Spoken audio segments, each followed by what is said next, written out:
नमस्कार विद्यार्थियों। आज हम लेसन नंबर 21 की पंचवर्षीय योजनाएं जो हम पढ़ रहे थे उनका अध्ययन करेंगे। 9 पंचवर्षीय योजनाओं तक हमने अध्ययन कर लिया था। आज हम 10वीं 11वीं और 12वीं जो पंचवर्षीय योजनाएं हैं उनका अध्ययन करेंगे। इन तीनों ही पंचवर्षीय योजनाओं का कोई मॉडल नहीं है, सिर्फ और सिर्फ इन पंचवर्षीय योजनाओं की जो रूपरेखा है, प्रारूप जो है वो विगत पंचवर्षीय योजनाओं में कौन कौन से क्षेत्रों में विकास हुआ है, कौन कौन से क्षेत्रों में कमी रह गई है, उन चीज़ों को ही यहाँ पे रखा गया है और उनके आधार पर ही यहाँ पे 10वीं 11वीं और 12वीं जो पंचवर्षीय योजनाएं हैं उनकी रूपरेखा तैयार की गई है। तो सबसे पहले हम 10वीं पंचवर्षीय योजना की बात कर लेते हैं। तो मॉडल तो है नहीं इनका कोई। 10वीं पंचवर्षीय योजना की हम बात कर लेते हैं। अब देखिए 10वीं पंचवर्षीय योजना जो है वो 1 अप्रैल 2002 से 31 मार्च 2007 इसका समय रहता है। 1 अप्रैल 2002 से 31 मार्च 2007 तक ये 10वीं पंचवर्षीय योजना चलती है।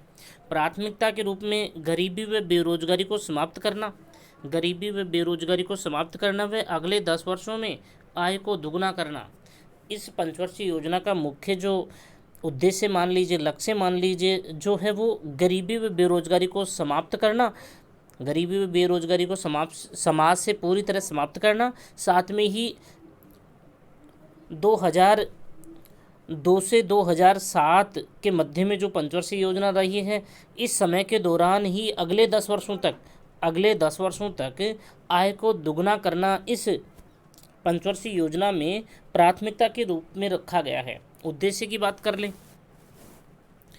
उद्देश्य देखिए, इस पंचवर्षीय योजना में गरीबी व बेरोजगारी को समाप्त करना एवं अगले 10 वर्षों में प्रति व्यक्ति आय को दुगना करना प्रमुख लक्ष्य रखा गया। लक्ष्य या उद्देश्य क्या रखा गया? गरीबी व बेरोजगारी को समाप्त करना व 10 वर्षों में प्रति व्यक्ति आय को दुगना करना, इसमें लक्ष्य या उद्देश्य रखा गया। ठीक है ना, इसको ध्यान कर लेंगे। इस पंचवर्षीय योजना में ही कृषिगत सुधारों, इस पंचवर्षीय योजना में ही कृषिगत सुधार कैसे? भाई कृषि के अंतर्गत प्रति व्यक्ति जो हेक्टेयर जो उत्पादन है उसमें वृद्धि हो जाए। मतलब कृषिगत सुधारों का मतलब ये होता है कि जो प्रति हेक्टेयर जो उत्पादन है उसमें ग्रोथ करना, प्रति हेक्टेयर उत्पादन में ग्रोथ करना, प्रति व्यक्ति प्रति आय अधिक प्राप्त होगी, जिससे सेवा क्षेत्र में रोजगार के अवसरों में वृद्धि करना। सेवा क्षेत्र जो है मतलब तीसरा जो सेक्टर है उसकी हम बात कर रहे हैं। सेवा क्षेत्र में रोजगार के अवसरों में वृद्धि करना, सेवा क्षेत्र में रोजगार के अवसरों में वृद्धि करना एवं स्थायी सामाजिक न्याय व समानता स्थापित करने का उद्देश्य रखा गया। स्थायी रूप से सामाजिक न्याय की स्थापना हो जाए, साथ में ही समानता स्थापित हो जाए, इस प्रकार का उद्देश्य रखा गया। इस योजना में ही जनसंख्या वृद्धि पर प्रभावी नियंत्रण कर, 10वीं पंचवर्षीय योजना में ही जनसंख्या वृद्धि पर प्रभावी नियंत्रण कर शिशु मृत्यु दर, एक तो जो शिशु मृत्यु दर है, शिशु मृत्यु दर 0 से 6 वर्ष के जो बच्चे हैं उनकी हम बात कर रहे हैं, 0 से 6 वर्ष के जो बच्चे हैं उनकी हम बात कर रहे हैं। तो शिशु मृत्यु दर एवं मातृ मृत्यु दर को कम करने का उद्देश्य रखा गया। शिशु मृत्यु दर एवं मातृ मृत्यु दर को कम करने का उद्देश्य रखा गया। प्राथमिकताएं देख लीजिए, प्राथमिकताएं देख लेते हैं 10वीं पंचवर्षीय योजना की। इस योजना की प्राथमिकताएं नवीं योजना के समान ही रही हैं। हम बार बार बात कर रहे हैं ना कि 10वीं 11वीं और 12वीं इन तीनों ही पंचवर्षीय योजनाएं जो हैं उनका कोई मॉडल नहीं है। किसी व्यक्ति विशेष के द्वारा इन पंचवर्षीय योजनाओं की रूपरेखा या प्रारूप तैयार नहीं किया गया है, बल्कि जो विगत मतलब प्रथम पंचवर्षीय योजना से लेकर के 9वीं पंचवर्षीय योजना तक जो भी कार्य हैं, जिन क्षेत्रों में अधिक विकास हुआ है उन क्षेत्रों को छोड़ दिया गया है और जिन क्षेत्रों में कमी रह गई है, जिनका विकास पूर्णतः नहीं हो पाया है, उन क्षेत्रों को यहाँ पे लाया गया है। तो 9वीं पंचवर्षीय योजना के समान ही इस पंचवर्षीय योजना में भी प्राथमिकताओं को निर्धारित किया गया है। अतः इस पंचवर्षीय योजना में ऊर्जा क्षेत्र, सामाजिक सेवाओं कृषि व आर्थिक विकास को क्रम से प्रथम, द्वितीय व तृतीय स्थान दिया गया है प्राथमिकता के रूप में। प्रथम स्थान कौन से क्षेत्र को दिया गया है? ऊर्जा क्षेत्र को, मतलब ऊर्जा के क्षेत्र में सबसे ज़्यादा विकास करना है, इस प्रकार की प्राथमिकता रखी गई। दूसरा क्षेत्र जो है वह सामाजिक सेवाओं को रखा गया, और तीसरा क्षेत्र कृषि व आर्थिक विकास को क्रम से रखा गया है। उपलब्धियों की बात कर लेते हैं। इस योजना द्वारा मानवीय कल्याण कार्यों, एक तो मानव कल्याण के जो कार्य हैं, मानव कल्याण के जो कार्य हैं उनके ऊपर जोर दिया गया, तथा जीवन स्तर में व्यापक सुधार आदि जो लक्ष्य हैं उनका निर्धारण किया गया। जीवन स्तर में सुधार को प्राथमिकता के रूप में लिया गया। खाद्य पदार्थ एवं अन्य उपभोक्ता वस्तुओं की आपूर्ति के साथ, खाद्य जो पदार्थ हैं, खाद्य पदार्थ एवं अन्य उपभोक्ता वस्तुओं की आपूर्ति के साथ खाद्य पदार्थों में वृद्धि किस प्रकार से हो, इस प्रकार की उपलब्धियां निर्धारित की गई।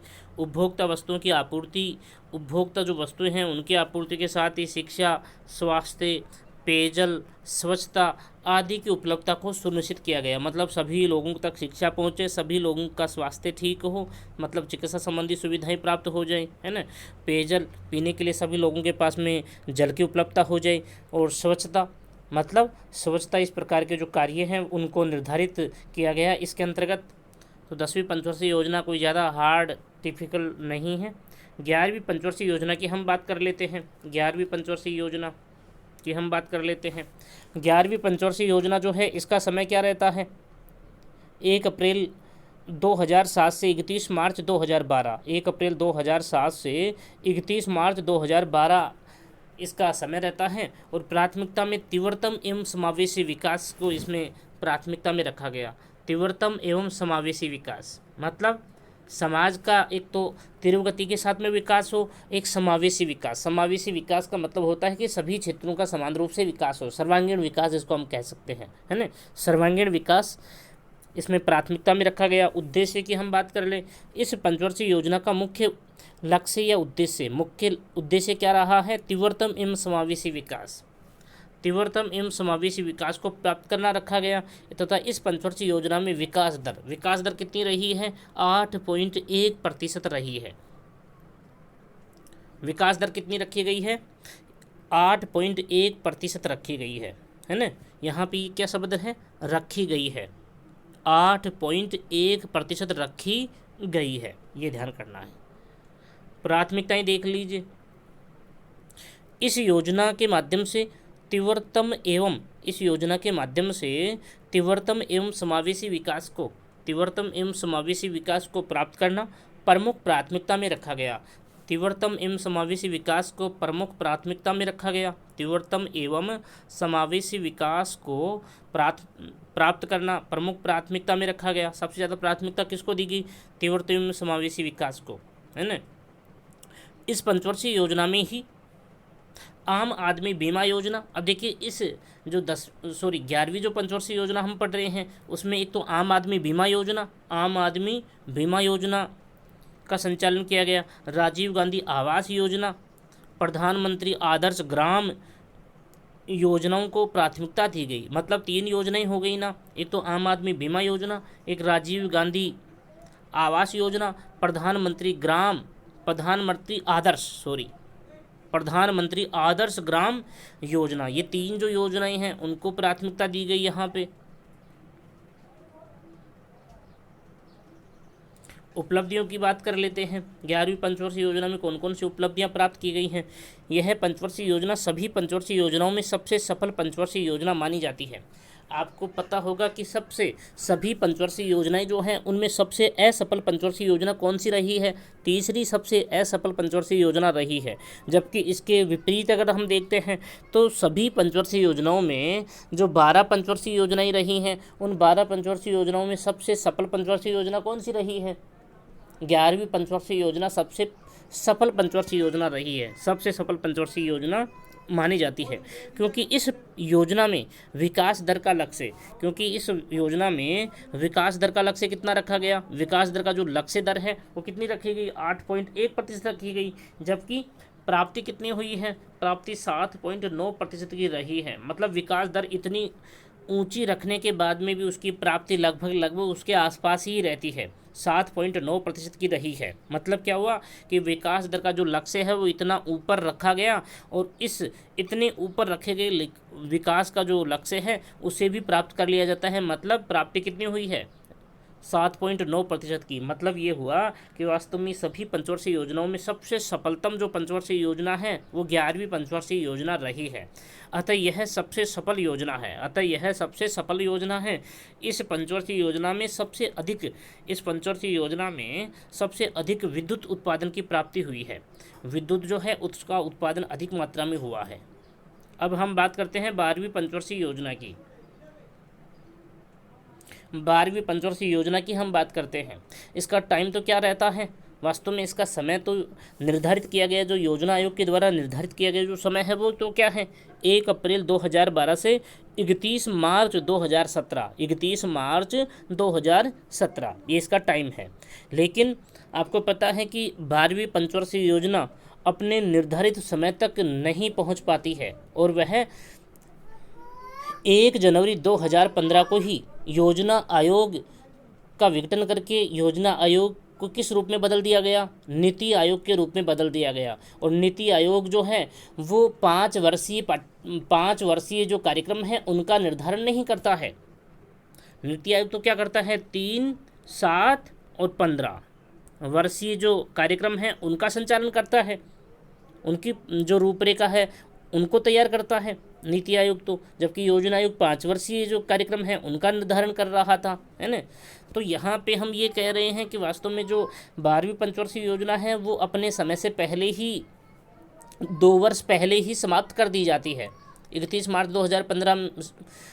मार्च 2017 में इसका समय पूरा होता है, लेकिन 1 जनवरी 2015 को योजना आयोग के स्थान पर नीति आयोग को बना दिया जाता है, और इसके साथ में ही जो 12वीं पंचवर्षीय योजना है वह अपने निर्धारित समय से 2 वर्ष पहले ही समाप्त हो जाती है। ठीक है ना। अब देखिए प्राथमिकता की हम बात करें, प्राथमिकता में तीव्रतम संपोषणीय, मैं कि यहाँ पे बिंदी लगा देंगे, संपोषणीय एवं अधिक समावेशी विकास। 11वीं में भी हम वही बात कर रहे थे, 9वीं में भी हम वही बात कर रहे थे, 10वीं में भी हम वही बात कर रहे थे, है ना। तो तीव्रतम प्राथमिकता में तीव्रतम संपोषणीय एवं अधिक समावेशी विकास को शामिल किया जाता है। कौन से में, 12वीं पंचवर्षीय योजना में। उद्देश्य की बात कर ले हम, इस पंचवर्षीय योजना का प्रमुख उद्देश्य अर्थव्यवस्था के सभी क्षेत्रों में, इस पंचवर्षीय योजना का प्रमुख उद्देश्य अर्थव्यवस्था के सभी क्षेत्रों में तीव्रतम, अर्थव्यवस्था के जो सभी क्षेत्र हैं उनमें तीव्रतम संपोषणीय एवं अधिक समावेशी विकास को मुख्य उद्देश्य के रूप में रखा गया है, प्राथमिकता देख लीजिए। इस योजना में विकास दर कितना रखा गया, 9% रखा गया, विकास दर 9% रखा गया। किंतु राष्ट्रीय विकास परिषद ने इसे घटाकर, राष्ट्रीय जो विकास परिषद है उसने, आपको पता है राष्ट्रीय विकास परिषद की स्थापना कब हुई, अभी लेटेस्ट जो एग्ज़ाम लगा है उसमें ये आया है ना, राष्ट्रीय विकास परिषद की स्थापना कब हुई है, ये प्रश्न आया है ना, है ना। तो ये प्रश्न भी आया हुआ है। तो राष्ट्रीय विकास परिषद ने क्या कर दिया, इसमें जो विकास का लक्ष्य दर है वो तो 9% रखा गया था, लेकिन बाद में इसको घटा करके राष्ट्रीय विकास परिषद ने 8% कर दिया गया। अतः इस पंचवर्षीय योजना में अधिक स्थायी रूप से तीव्रतम संपोषणीय एवं अधिक समावेशी विकास को प्राप्त करना प्रमुख प्राथमिकता में रखा गया। उपलब्धियों की बात कर लेते हैं, उपलब्धियों की हम बात कर लें। इस पंचवर्षीय योजना के दौरान देखिए उपलब्धियां जो हैं, 12वीं पंचवर्षीय योजना की हम बात कर रहे हैं। इस पंचवर्षीय योजना के दौरान गरीबी निवारण को 10% तक कम किया गया। गरीबी निवारण जो है मतलब गरीबी का जो स्तर है ना उसे 10% तक कम किया गया, गरीबी का जो स्तर है उसे 10% तक कम किया गया। तथा इस पंचवर्षीय योजना के दौरान ही तथा इस पंचवर्षीय योजना के दौरान ही भारतीय जनता पार्टी सरकार के द्वारा इस पंचवर्षीय योजना के दौरान ही भारतीय जनता पार्टी सरकार के द्वारा 1 जनवरी, यहाँ पे 1 जनवरी है ये, 1 जनवरी 2015 में योजना आयोग को समाप्त कर दिया गया। योजना आयोग के बारे में हमने डिटेल से पढ़ लिया है। 1 जनवरी 2015 में योजना आयोग को समाप्त कर दिया गया।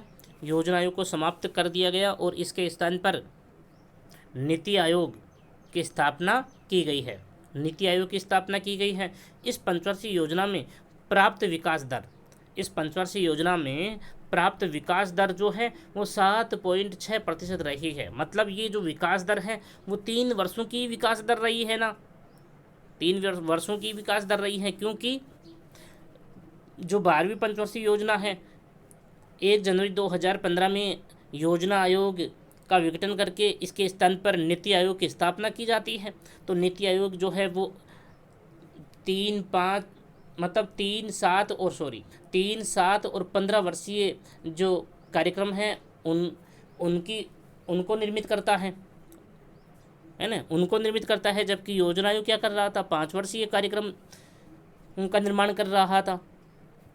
तो यहाँ पे 2 वर्ष पहले ही 12वीं पंचवर्षीय योजना समाप्त हो जाती है। तो 2 वर्ष पहले ही समाप्त हो जाती है, तो मतलब 3 वर्षों की जो औसत विकास दर रही है वो कितनी रही है, 7.6%। और इसका लक्ष्य, विकास दर का लक्ष्य क्या रखा गया था? शुरू में तो इसमें प्रारंभिक समय में तो 9% रखा गया था, लेकिन राष्ट्रीय विकास परिषद ने 9% जो विकास का जो लक्ष्य रखा गया था उसको कम करके 8% कर दिया गया था ना, 8% कर दिया था राष्ट्रीय विकास परिषद ने।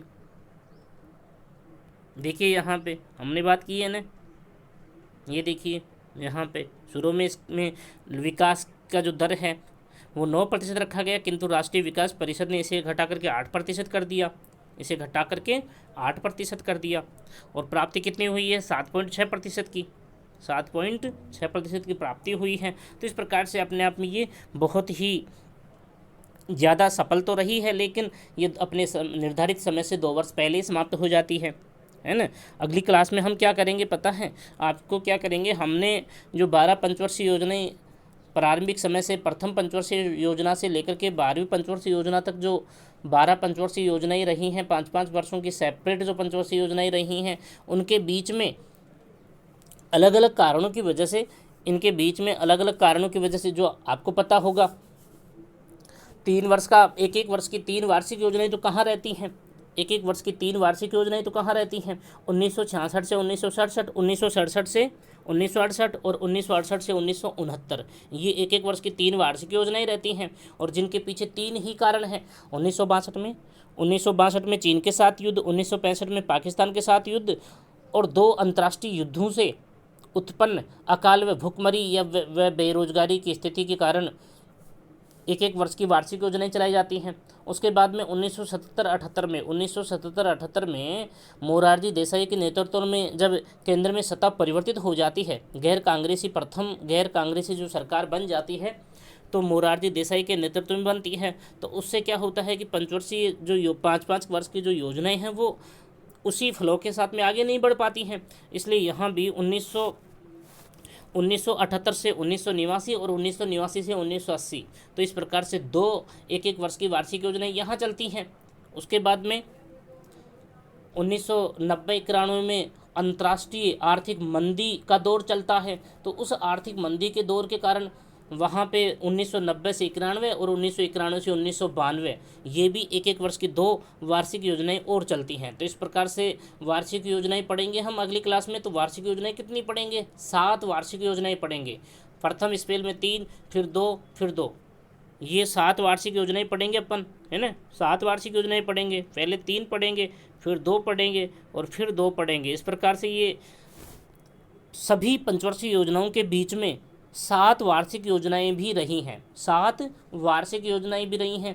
तो बहुत ही कॉमन सी बात है, हम बार बार पिछले जो वीडियो हैं उनमें भी हम बार बार लगातार बात कर रहे थे कि एक तो देखिए प्रथम जो पंचवर्षीय योजना है उसको आपको हल्का सा देखना है। अगर हम बोर्ड एग्जाम के पॉइंट ऑफ व्यू से बात करें तो एक तो दूसरी पंचवर्षीय योजना आपको अच्छे से तैयार करनी है, तीसरी पंचवर्षीय योजना आपको अच्छे से तैयार करनी है, साथ में 5वीं पंचवर्षीय योजना, 7वीं पंचवर्षीय योजना, और आपको एक जो है 12वीं पंचवर्षीय योजना भी आपको अच्छे से तैयार करनी है। क्योंकि 12वीं पंचवर्षीय योजना का जो इम्पोर्टेंस है वो अपने आप में इसलिए बढ़ जाता है कि यहाँ पे जो 12वीं पंचवर्षीय योजना है उस 12वीं पंचवर्षीय योजना में नीति आयोग की स्थापना की जाती है, योजना आयोग का विघटन किया जाता है और योजना आयोग के स्थान पर ही नीति आयोग को लेके आया जाता है। ठीक है ना। तो यहाँ पे आपको ये बात सारी ध्यान करनी है, बहुत ही कॉमन सा लेसन है ये। इसमें पीछे की ओर जो 4-5 जो और जो पन्ने शेष हैं वो देखते हैं, कहीं इधर उधर से व्यवस्था होती है तो करेंगे, नहीं उनके लिए खाली जगह तो आपने रखी होगी तो वो भी अपन कर लेंगे। ठीक है ना, वो भी अपन कर लेंगे। ठीक है, तो आगे की बात करेंगे अपन कल।